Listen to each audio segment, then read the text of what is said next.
Line, we have Chloe Gretsch is in the house. Chloe Gretsch, welcome to the show. Hey Paul, how are you? Good, thanks. You are 30 years old today. Happy birthday. Yes, it was actually last Sunday, but I'm just doing my birthday party tonight. Okay, we got a big party tonight, guys, at the mall. Can I tell everybody, Chloe, where your party's on at? I think we got too many now. No worries. We'll get straight into doing my makeup as we speak. Okay, we'll get straight into it. Chloe, what got you first started in boxing, and when did you realise it was something you wanted to pursue professionally? I've always been around it from a young age because of Dad, he's a boxing trainer. Yeah. My brother, Ronnie, was undefeated as a pro as well. So I've just been growing up with two older brothers, been around it from a young age. Just watching at Mundane's gym when I was young with my dad's fighters. Mm-hmm.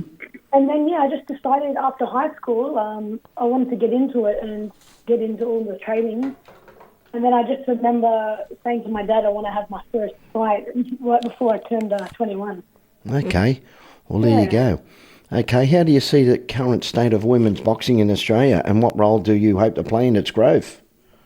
Right now, I think it's at its best that it's ever been. So pretty much at its peak. And, it's so good to see, all the women that are finally getting recognised for, the hard work that we do. And there's no difference to us, to men. So we put in the exact same work as what they do. And, it's good to see that we're finally getting paid, some great money too. It's good to see that Jake Paul's come on board now as one of the biggest, one of the main promoters at the moment. Which is signing a lot of women, so it's good to, exciting. Okay, now let's get down to business. Last time you fought Michelle Mack, it ended in a brutal draw, and the doctor's stoppage in the fifth, just after the fourth round, it was stopped. During the fourth round, it was stopped. How do you reflect on that fight today? Because there is a big rematch brewing.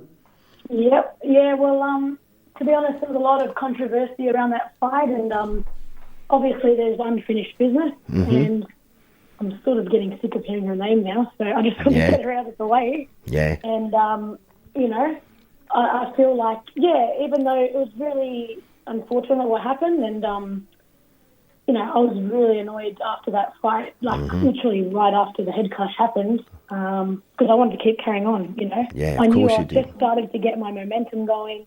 I started to just work my way in, and that happened. So, it was a draw. That's what the judges saw. Well, they called it a technical draw, and just recently, and now it's been called a no contest, which is a good result, isn't it? Well, that's what it should have been. So it ended in the start of the fourth round. So I think if it ended in the end of the fourth, that's when they would have made it a draw, or it went to the scorecards. Yeah. But because it was an 8-rounder fight in the start, it ended in the start of the fourth. That's why, it was technically it is a no contest. Well, it should have been, Chloe, it should have been a no contest in the first place, shouldn't that's it? Right. Yeah. There was a lot of things around that fight that, I wasn't happy about after that I noticed, and that's why I just want to, make sure that none of that happens again. And especially, that's it pretty much. Okay, you're three wins and just a one draw as a professional. The WBC Australasia Light Flyweight title is on the line again. How much does this belt mean to you personally, this rematch? Well, you know what? It means a lot because for me, it's because of me that Michelle can fight for this belt, and I'm next in line for it. So technically, if it wasn't for me, she won't be able to fight for it unless, she works her way up a bit more. Mm-hmm. So I'm putting that belt, I'm going to be fighting for it. It's going to be on the line, and she's the opponent for it. It was a head clash for sure. She had blood all over her. You come off second best. You got a big mouse on the side of your eye, did you? Yeah, and then it went down pretty much not long after, and I'm pretty sure after all that blood was wiped up from Michelle's, it was not much of a cut, to be honest. Mm-hmm. From what I've seen. Yeah, okay. The first fight showed your toughness and fighting spirit when you fought Michelle Mack, and she was pretty much the same. She's going to be she's going to come right on this show right after you, so she'll be listening in. Do you expect this rematch to be another war, or do you see it just playing out differently? To be honest, I don't really see her tactics playing out too different because I do know that she, the way that she fights is, how do you say? I don't know. I just hope that she really wants to fight this time and not, want to stay on the ropes and tangle her arms up and do all those funny things that she likes to do. Yeah. And I just hope that, I'll get a good referee that's able to pull her up for any of those, clubbing, whatever you call it in boxing, palming or whatever, punches. Mm-hmm. To be honest, after watching it, that's all she was really getting me with. So. Okay, you carry the nickname Wildfire. What does that represent about your fighting style and mentally inside that ring? That sure is my name now. Yeah. And, that comes from my dad. So he decided to call me Wildfire, and it's just stuck with me ever since. Mm-hmm. And, okay. I now, it actually really suits my style of fighting. So once I'm in that ring, you do see like a fire come out of me. And outside of the ring, everyone says, I'm sweet and everything. They don't see me to be a fighter, but once I'm in there, then that's it. People understand why.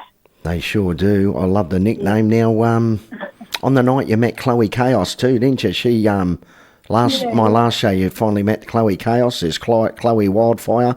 Is there any more Chloes out there, or is that it? That's it? I don't know. Not that I know of in the box. Oh, there is another Chloe Watson, actually. There is, yeah. From the UK. Okay. Ricky Adams was there. Okay, I've got to ask you, who you been sparring in the lead-up? For this one, I haven't, started just yet, to be honest. God, I've got to remember, we're 10 weeks out, Chloe. Geez, tell me to slow down here. Who have you got? Yeah. The question was, who have you got lined up to spar, I should say? I don't really know right now at this point, but we're a fair way out. I was hoping to fight sooner on your August 23rd card. Yeah. However, two of those fights fell through, and I did want to fight Michelle again sooner for the rematch. Yeah. I didn't want to wait this long, but she wasn't ready for it. So. Well, look, just enjoy your party, your 30th tonight, and we got I think we got 10 to 11 weeks out, which is great. Yeah, 10 to 11. All right. Okay. And that's it. I'm just going to enjoy myself tonight, and then back to business. Good on you. What can fans expect from you on the November 15th that they didn't see in the first fight? Oh, you're always going to see excitement. I want to see. I like to actually show my skill set too, because it is an 8-rounder fight. So I'm not just going to go out there and I want to be smart about it too. Of course you do. I've got to do what works for me, and not what everybody else tells me to do. Okay, your opponent Michelle Mack is coming on next. She's actually listening to you as we speak. Any messages for her?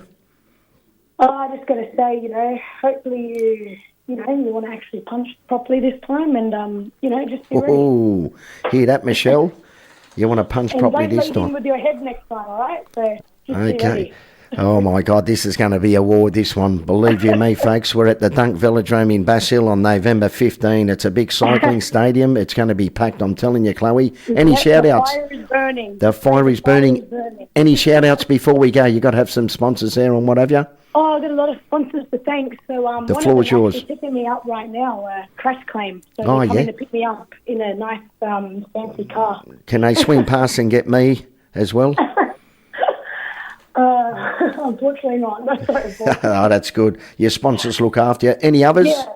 I'll mention them quickly. So, Go for it. Claim, I got my main sponsor, First Title Recovery. So they're another car accident management place, and he's also a solicitor. Then I've got Tradius. I've got Lao, Team Lao Boxing. What do you call it? Jesus Has Your Back. I've got a lot of sponsors that I remember off the top of my head. So people that have all supported me along the way, helped me. So thank you so much, guys. If it wasn't for them, I wouldn't be able to do what I do. Yeah, good on you, Chloe. Well, I'll let you go and get ready for your big night. Yep. And thank you. See you, Chloe. Thank you so much for coming on. And this next fight's for you as we go to a break. Yep. Thank you. Thanks, Paul. It's going to be. And that was the Eye of the Tiger. You're on Boxing Chat with Paul Nassari, 100.9 FM on the dial. And you've just heard Chloe Glitch's interview. Now we got Michelle Mack on the other end of this line. Welcome to the show, Michelle. Hi, how are you? Did you hear Chloe's interview? Yeah, surely did. Okay, I'm going to ask you a couple of questions first, and we'll get into this fight. Michelle, what first drew you into boxing, and what made you decide to take it to the professional level? Well, I initially went into like my first boxing gym just to get fit, like most girls. But then in 2018, I decided I want to have my first amateur fight, and I think like 5 years later, I decided to turn pro. So 2023. And yeah, like the reason why I wanted to do that was because I wanted to be the first in my bloodline to have a degree and be a professional athlete as well. Okay, that's well said. I asked Chloe the same questions. How do you see the current state of women's boxing in Australia, and where do you see yourself fitting into that picture? Oh, I reckon it's going great so far. Like we just it is, isn't it? Got Sugar Nicks currently being the undisputed in her division. We got a lot of like export, like Ebony Bridges, Guy Nicholson, and Lynn Sandstrom. So, you know, I see myself as being in the middle of that movement, not just chasing fights, but representing strong women, but also those that started late. So I want to inspire young girls as well as young women to go after their dreams no matter what age, and I'm here for that. Beautiful, beautiful. That's great. Your amateur career, can you tell us a bit about that? How many you had? How far did you go? Yeah, I got won some state titles, King of the Ring, and I had about... King of the Ring, that's great. Yeah.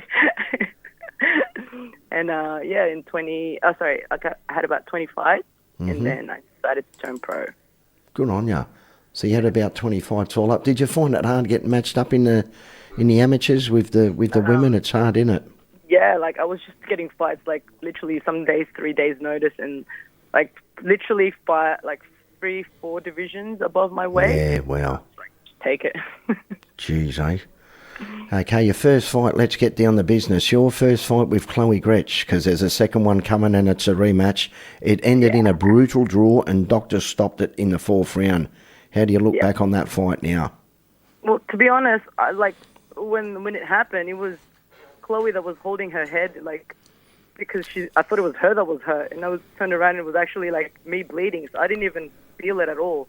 You didn't feel a thing because you had blood coming from all angles on your face. I thought you had a couple of cuts. So did the crowd, but it was just one big cut, and it just went in 3 places. And you loved the sight of blood, didn't you? You wanted to keep going. I was ready. I thought it was her that was like complaining about her headbutt, and I was like, she was holding her forehead, and I was like, "Come on, hurry up, let's go."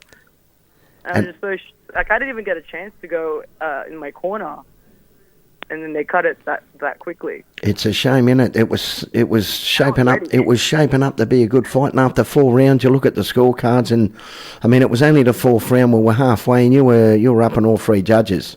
It was literally one minute to go, and I was winning all of the rounds, and you could see in the scorecard officially that, like, they all agreed as well.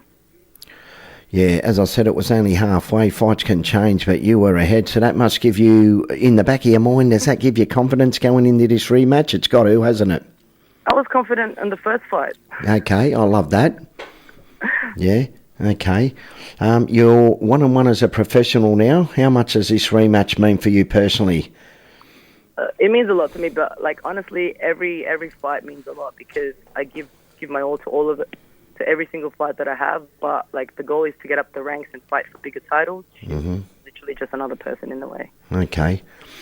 With the WBC Australasia Light Flyweight title on the line again, what would winning that belt represent for you? Oh man, it represents all the hard work and sacrifices, but like it also represents me as a fighter and as a personality and showcase my boxing IQ. Okay. Will the Pac-Man Manny Pacquiao be watching you because you are a Filipino and proud of it? 100%. I hope he does. He's actually one of my favourite boxers. Is he? He's your favourite fighter of all time? Yeah. Oh, okay. There's a lot. Yeah. I have a few. Who's your? Well, I got you there. Who's your favourite women's fighter of all time? Of all time, I haven't thought that far ahead. Like right now, I got a few, like girls that I find inspirational. One of that is Gabriela Fondora. Mm-hmm. Pretty cool. Like I like her style. I like the way she carries herself. So, yeah, for me at the moment, that's my female boxer crush. Okay, let's get back to business. That first fight was incredibly close and showcased both of your toughness. Do you expect this rematch to unfold the same way, or do you see it going differently? Can't go the same way. Can't go the same way. Like as in me winning every round, for sure the same way that way. But yeah, same but different. You know what I mean? Yeah. Okay. What do you think are your biggest strengths as a fighter? My biggest strength. Well, yep. I'm different to her in every way, and that's what makes a good fight, right? Different styles make entertaining fights. Like I'm longer, stronger, slicker. Like what else? You name it. Okay. And how do they match up against Chloe? Your next Chloe Stoll, your next opponent. So what do you mean? Your style. How's it going to match up with Chloe Gretsch in this rematch? Oh, it's gonna be great. It's gonna be fun to watch. Like regardless, like we're both boxers. We'll both train hard, and it's gonna be an entertaining fight, no matter how it goes. Well said. Well said. I like that. What has been the hardest part about boxing for you, physically, mentally, or emotionally? Oh man, like look, it's more so trying to fit it all in 24 hours. To be honest, like physically, I get that done. Mentally, I get that done. Emotionally, I get through all of that. But it's being able to work full time and fighting is like hard as hell. But not because of the physical, emotional, or mental. It's more so like I only have 24 hours in a day. Okay. Yeah. Women's boxing is gaining more recognition in Australia and around the world. What do you want fans to know about the women stepping into the boxing ring? I reckon like the most important thing is like first boxing as an exercise and then boxing as a sport are two very different things. But probably the most amazing sport to feel empowered, strong and confident. And I think like that's incredibly important for women to feel that it's not about like the aesthetics that you get out of boxing, but it's about feeling confident in your own strength and in your own body. I like that. Okay, what can fans expect from you on November 15 that they didn't see in the first fight? Hey, it's going to be better than that. Like, yeah. What do you mean? It's going to be fun. It's going to be exciting. It's going to be slicker. It's going to be sharper. It's going to be so much more fun to watch because obviously it's not going to be cut short. Okay, we hope so. Just keep your heads out the way this time. Yep, definitely. If she stops hugging me, then probably we'll have a better outcome. Outside of the ring, how do you balance training, fighting, and your personal life? Balance? What the heck is that? Like, look, there's no such thing. Impossible, like, isn't it?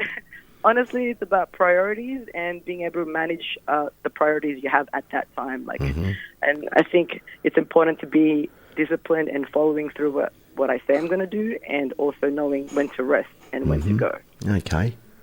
Who you got lined up to spar in the lead up to this? Have you even thought about that yet? Because we are 11 weeks. You ready? You going already? I got everything.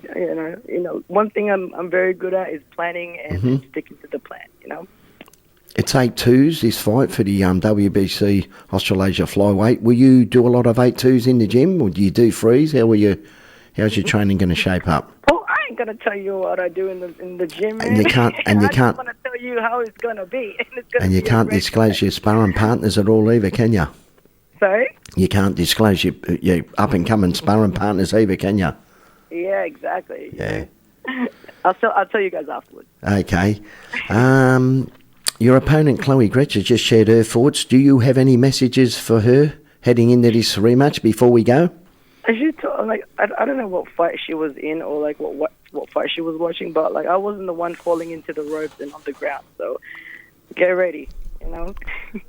I can't wait. Any shout outs before we go, because you'd have a few sponsors, coaches, etc. I'd love to thank my main sponsor, Cal Snacks, my coaches, Tim and Simon. Oh, sorry, Simon. I said Tim, but Simon and Tim Patmore. He's gonna kill me. And also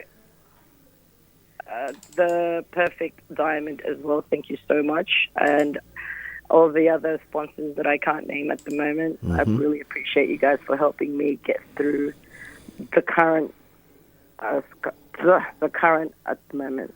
What am I even saying? I don't know. No, well, thanks coming on. Mostly, I appreciate them so much, because without their help, I actually wouldn't be able to do any of the camps that I'm going through right now. Yeah, they must be fantastic sponsors. You can't do too much without the sponsors. And it sounds like you've got some great ones. They are honestly the key to this camp and also like all the other previous camps that have been on. Oh, that's great. That is great. Okay, Michelle Mack, we'll let you go. All right, thank you so much. Thank you so much for coming on. Okay, we are back on Boxing Chat. It's been a great show so far. On the other end of this line, we got Jimmy Cambozes. Welcome to the show, Jimmy. G'day, Paul. How are you, buddy? Always good to speak to you, mate. Mate, I've had you on this show for a number of times now. It's always great having you on. We're in for a good chat. We've just had Chloe Gretchen and Michelle Mack. They're fighting each other for the WBC Australasia Light Flyweight title, a rematch. Or they're both telling each other on the radio here they're going to give it to each other, Jimmy. It'll be one hell of a rematch at flyweight come the 15th of November. They're both undefeated, aren't they? Yeah, they are too. Yep. So someone's O's got to go. Do you like that? I like that. Someone's O got to go. That, mate? That's boxing. Someone's O's got to go. Someone's O's got to go. Okay, Jimmy, you manage a strong stable of fighters, including your son George, absolute legend, champion. What can I say? You've also got Imam Khatif, Kalani Mara, Jayden the Bullet, Zeke Campbell and more.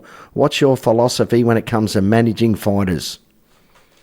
Mate, obviously it's a good stable of fighters, plus more, which are well-rated guys that I've got, Arthur Bjornsloff, 140-pounder, and also Muhammad Yakubov, super featherweight. But my philosophy, mate, managing fighters, as a boxer, it's a boxer's more than a fighter, mate, Yeah. They've got to be disciplined, resilient, honourable individuals. And usually I look for not just raw talent, but also consistent, disciplined young man, So raw talent is nothing without consistency and discipline. Mm-hmm. So I also look out, for fighters' mindset. You need to win mentally first before you win in the ring. So if you're mentally not a strong kind of character, you're never going to win in the ring, mate. So I like for fighters, that I manage to respect the game, their opponents and themselves, and hopefully by the end of their careers, with my management philosophy and what I instill in them, that they develop into good men and women outside of the sport. Okay, I love that. Okay, next question. Having guided George Jr. at the elite world level, what lessons from that journey do you bring to managing up-and-coming prospects? Because you would have learned a lot along the way, mate. Yeah, mate. I mean, look, we all know, anyone that's involved in the sport knows that boxing's a long game. And with my guidance and manoeuvring George around in a calculated, strategic way and a plan that I had for him to get him to championship glory, just like George achieved, against Teofimo Lopez and always been in the biggest fights, challenging for titles and that. Every prospect has got to learn. The first and foremost is you've got to remain patient in this game. Mm-hmm. You can't sit there and try to rush the process. You also got to remain focused and on their boxing and their craft, and not purely, concentrate and focus on what kind of money they're earning. And literally, why am I only earning X amount of dollars? Because you can't make money your number one focus and priority. It's got to be your career and where you want to be. And eventually, the dollars will flow. And they also got to trust the process with their manager to be able to achieve their goals and dreams of becoming world champions, mate. Mm-hmm. So it's a long game, and it's a game of patience and literally focus on your craft only. Okay, what qualities do you look for in a young fighter before deciding to take them on when you're... Mate, pretty much the same qualities as the previous question. Yeah. At the top of the interview, I'm always looking for a good, disciplined, grounded, resilient, honourable kind of fighter, young man, mentally focused, a driven athlete, They're the qualities that are going to hold you in good stead. Like I said, you could be the most talented athlete, boxer, whatever sport you're involved in or whatever you do in life. But at the end of the day, if you haven't got those attributes, you're going to struggle and you're going to fail when it counts most, Mm-hmm. Okay, I like this next question. this one's for you. How do you balance the business side of boxing with making sure your fighters are developing and protected in the ring? Mate, never easy. It isn't, is it? The business side of boxing, and also, with development and protecting fighters, it's a complex task that always requires strategic planning and strong ethics and long-term thinking. Like a fighter needs to be developed gradually with smart strategic matchups against suitable low-risk opponents, which helps the fighter that you manage to develop and build their skills and confidence and ring IQ, rather than just sort of like putting them in any fight purely because, there might be a dollar attached to it. There might be like a TV appearance, so strategically you've got to bring them on nicely. There's no need to rush at your fighters, in their careers. Mm-hmm. I look at working towards the model that's proven and I used I used with George, and that's, let's start off with a state title. Let's go to a national title. Let's move on to a regional title with a few defences along the way, get into the world ratings, and then obviously, if you're at that level, you're pushing for world title status, mate. So, that's the balance of, boxing. It's to strategically plan everything that you do for a fighter, mate, Okay, well, this next question sums up, George. Neutral Corner Promotions has given many of your fighters a platform.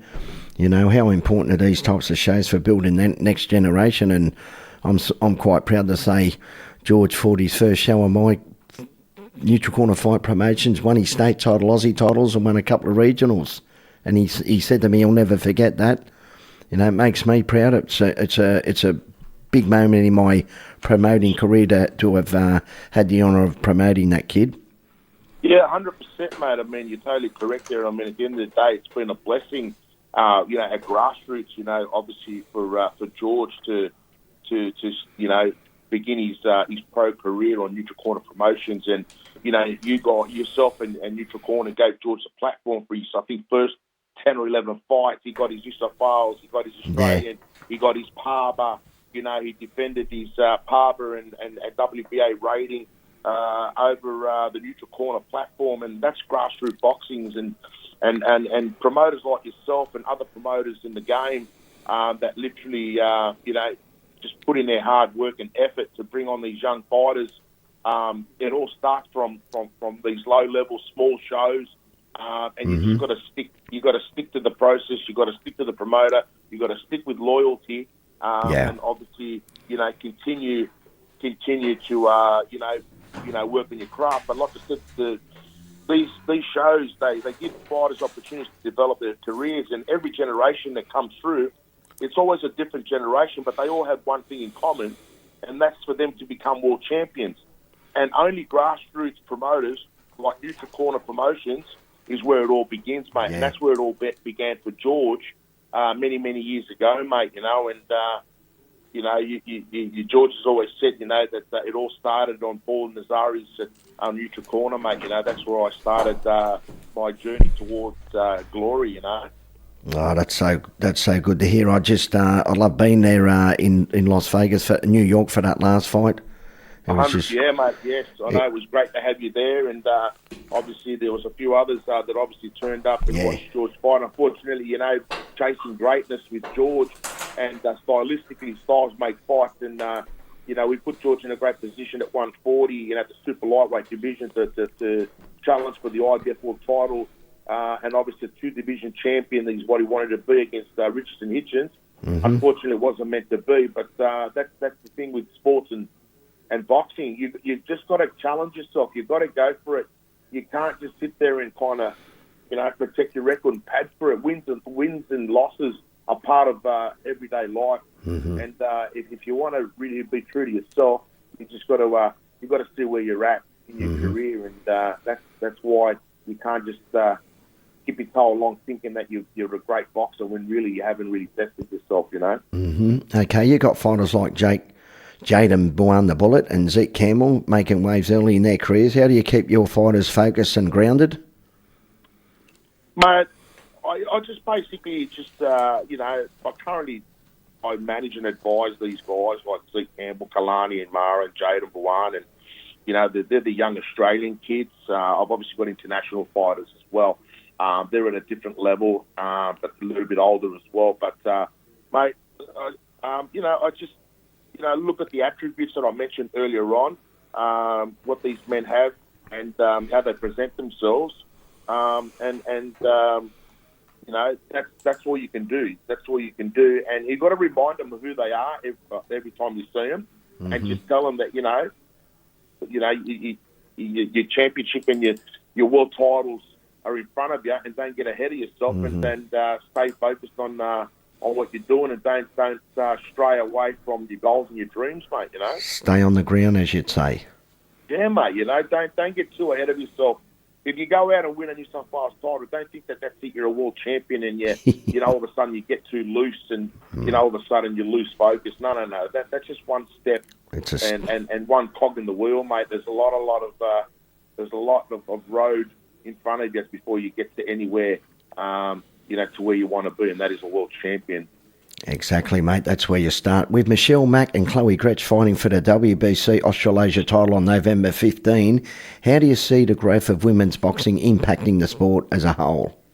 Mate, to be honest, female boxing, it's having a profound and multifaceted impact on the sports as a whole, with increased, visibility. Like female boxers that have really given the female sport a big lift is like Katie Taylor, Lucy Shields, there's some big names. Amanda Serrano, Sky Nicholson, even Sugar Neats recently. Yeah, with great her win. Success. I mean, this has attracted a wide demographic, including, more females and younger fans. Women's boxing, it's developed into highly skilled, high-level performances is what we see now. And, the likes of The Zone and Matchroom and Jake Paul are obviously, promoting women's boxing. But it's all generating, it's generating commercial growth now. And with better sponsorship TV deals, the media coverage is bigger. You can see there's more female ads and big title fights that have been promoted. And these current role models, in women's boxing, it's inspiring young females to take up the sport. Just like the two undefeated female boxers you mentioned at the top of your interview, Chloe Gretsch and Michelle Mack, who are both fighting for the prize WBC Australasia titles in the light flyweight division. I mean, female boxing is going in leaps and bounds. It's obviously doing great, and we should be supporting female boxing as much as possible and promoting it wherever we can. 100%. Okay, looking ahead, where do you see your stable in the next 2 to 3 years? Any names we should keep a close eye on? Mate, with the group of fighters I've got currently, and that's including George, obviously, there's 9 fighters currently. My international guys are at the higher level at this point in time. Like Imam Katayev, recently I got him in a huge fight against David Morrell. I mean, obviously he got dudded in the results with the judges. I mean, he won that fight and literally, he's just put the light heavyweight division on notice that he's one that's going to be a world champion. His current record's 10-1. It really should be 11-0. In the light heavyweight division, Arthur Biansklavov, the 140-pounder, who I'm currently negotiating his deal for October the 30th in Canada. Super lightweight, 19-0. He's on the cusp of, within 2 to 4 fights of a world title, same as Kapaya that I mentioned. Mohamed Yakubov just fought in Florida recently. I was over in Plant City in Florida. Got him a good American, William Foster III, and he just won himself a WBC US title. So he's improved to 23-1. Super light. He's a super featherweight. So he's probably 2 fights away from, hopefully challenging O'Shaki Foster if O'Shaki retains his super featherweight title, because I think he's defending it soon. So, guys like that, they're probably 2 to 4 fights away. With the young Australian guys, they're all like 20, 21-year-olds. Obviously, 2 to 3 years' time, I would like to see, and hopefully they've achieved, Australian titles on their resumes and regional titles, and obviously, ranked and rated amongst the sanctioning bodies. And like I said, it's a long road, not a short road. And, 2 to 3 years is only literally you're only touching on where you want to be. Yeah. It's usually a 10, 12-year journey to win a world title, mate, So, for most of the boxers, it's a long road. So, that's where I'm at. I'm hopeful that I sign a few more along the way. Oh, you love it. But the thing is, there's a plan for every fighter. Yep. And you just got to, strategically, make the right moves and negotiate the right deals for them all. Okay. Finally, what advice would you give the fighters about choosing the right manager and building a long-term career in boxing? Mate, this is probably one of the most important questions out of these questions that you've thrown at me, because I see this a lot, and I because I'm in the thick of it all. But the only advice I can give to any fighter that's out there listening is don't rush into signing any exclusive promotional agreement with any promoter unless they've gone out and literally seek some knowledge and advice from an experienced and proven boxing manager who understands the working and the negotiating process for them to have a favourable agreement. Now, for the boxer, it happens too many times. You hear it all the time. I'm actually, I go through it too with some of the guys that I've got, that they've already signed agreements with promoters, and all of a sudden they kind of start to find out they're not happy with their agreements. Their agreements are not what they thought they were, because they didn't go out and seek the advice. They kind of figured, that sounds good to me, and, I'm going to sign on a dotted line. The problem is when you sign these agreements, you get stuck in an agreement that you're not happy with, and all of a sudden it becomes difficult to get out of a provisional service agreement, like an exclusive promoter's agreement, and it becomes a legal, expensive exercise to get out of anything if you're asking for a release. So a fighter that trusts his manager, because you should have a manager that represents you, especially when you start to move towards, the big end of things and the higher end of, negotiations with certain fights and money that's involved in broadcasts and sponsorship deals. You need to have a trusted manager and a proven boxing promoter, because that's where you're going to find your happiest fighters. Yeah. They belong in those stables. Okay, that's well said. I hope you're tuning in, guys, and listening very carefully, because I had this conversation with you the other day. A lot of fighters do get guided in the wrong direction many a times, don't they, as you just said? Mate, look, a lot of fighters get, they get thrown a contract, and literally they think, wow, I'm going to sign with a promoter, how good's this? I'm going to be on the international stage, and then they find themselves, it's not actually the way they thought it would be, and then all of a sudden they can't get out of their deal. Yeah. So, be very careful what you're signing. Don't go out and sign anything. And, sign up a manager, engage in someone that's been there and done it, and literally they're the guys that will go in the back for you and say, hey, listen, that deal that you've offered this fighter or my fighter, it sucks. We're not gonna basically sign this. We're going to make some amendments, and we're going to come back to you with some of our own markups and amendments and clauses that we want in the agreement, because it's your contract for your career, and this is why fighters got to be very, very cautious about what they're signing, and don't let it be don't blindfold yourself thinking it's an attractive, and just because you sign with a promoter. I mean, a promoter does the great things. Don't get me wrong. I love promoters, but you got to know that promoters are in the business of making money, and that's not being disrespectful to you, Paul. No, they're in the business of making money as well. And at the end of the day, the worldwide boxing scene, it's got a lot of fighters that get stuck in contracts. Oh yeah, because they're not getting what they really want out of the contract. I've seen it, mate. I've seen it, Jimmy. We'll have to cut it there, mate. Thank you so much for coming on, Jimmy. No, always a pleasure. It's been great. Like I said, you and I had a real good catch up. 2.5 hour meeting yesterday. We're obviously crunching, fighters for your next show and everything else. Always a pleasure to talk to you, mate, and work alongside you for what's next. Thank you so much, Jimmy. I appreciate it. Back on Boxing Chat, I just had to cut that song very short. On the other end of this line, we got Justin the Cowboy Rousel, got inducted into the Australian Boxing Hall of Fame last week, and I was there to see it. Welcome to the show, Justin. Great to be here, Paul. Mate, thanks for coming on at the last second there. I got you. We got a few minutes ago, and I just thought, why didn't I ask the cowboy? I interviewed you last week. I was a bit under the weather with about 6 schooners and a couple of other drinks, but now we can do it properly. Everyone was up there. Mate, I was so proud to be there and see you get inducted. How did it feel, mate? Just tell us again, how did it feel to be inducted in the Australian Boxing Hall of Fame? Because you'll go down in history now. Yeah, it's certainly an elite club that I'm proud to be associated with. It was a very big surprise when I was informed by the board. So I've sort of been on cloud nine ever since, to be truthful. But yeah, certainly a very big thrill. Well, you had the 32 fights for the 23 knockouts, a defining career with just the 2 losses. We don't want to talk about losses, but I didn't get to ask you last week. What was your... You had a great career, mate. I know you had a lot of tough fights, but who was the toughest fight out of that 32? Oh, mate, that's a hard one. They were all hard, mate.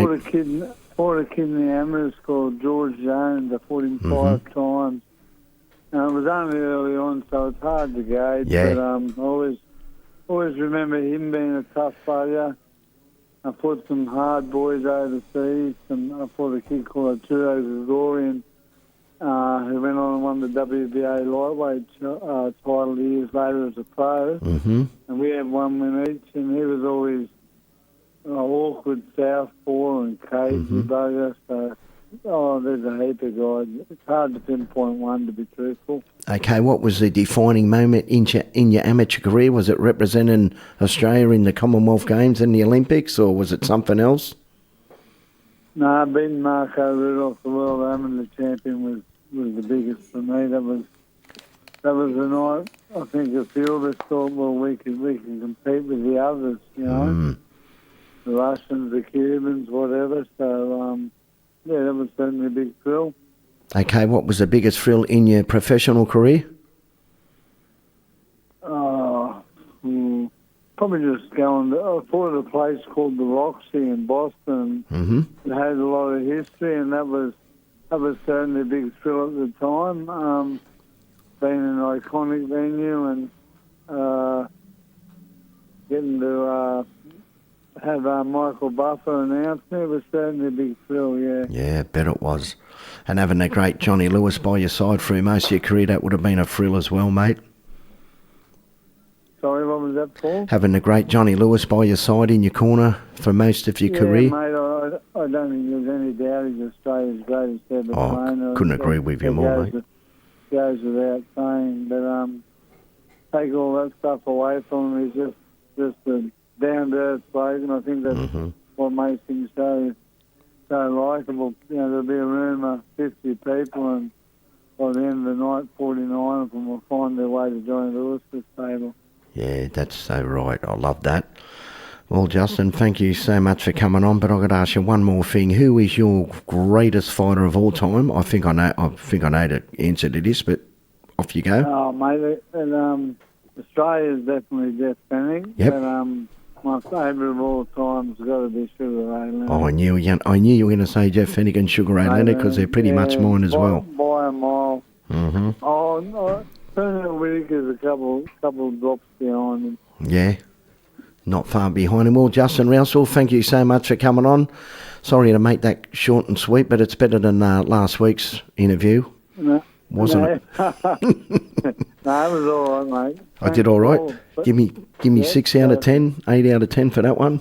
No, mate, I'll give you 7 out of 10. That was all right. That was passable. Thanks a lot, Justin. Inducted in the Australian Boxing Hall of Fame. Good on you, mate. We'll talk soon, buddy.